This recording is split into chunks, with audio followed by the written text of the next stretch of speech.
สวัสดีครับวันนี้ผมจะมาร้องเพลงคริสเตียนชื่อว่าเพลง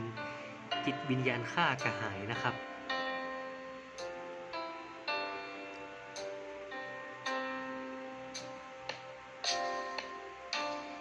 จิตวิญญาณข้ากระหาย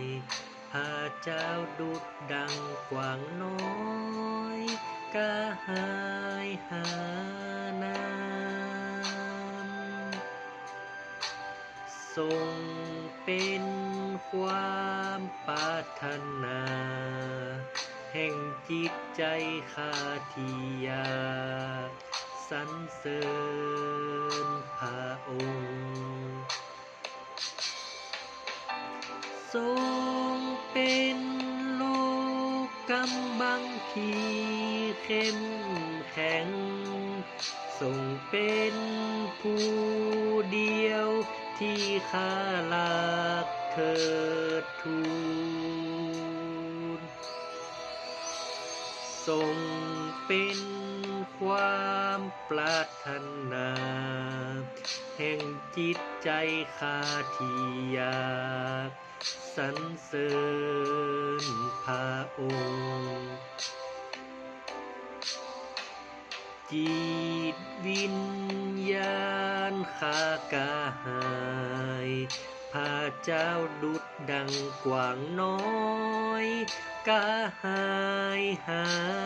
น้ำทรง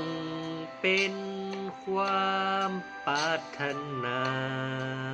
แห่งจิตใจข้าที่อยากสรรเสริญพระองค์ทรงเป็นโลกกำบังที่เข้มแข็งทรงเป็นผู้เดียงที่ข้ารักเถิดทูลทรงเป็นความปรารถนาแห่งจิตใจข้าที่อยากสรรเสริญพระองค์ทรงเป็นโลกกำบังที่เข้มแข็งทรงเป็นผู้เลี้ยวที่ข้ารักเถิดทูลทรงเป็นความปรารถนาแห่งจิตใจข้าที่อยากสรรเสริญพระองค์ทรงเป็นความปรารถนาแห่งจิตใจข้าที่อยากสรรเสริญพระองค์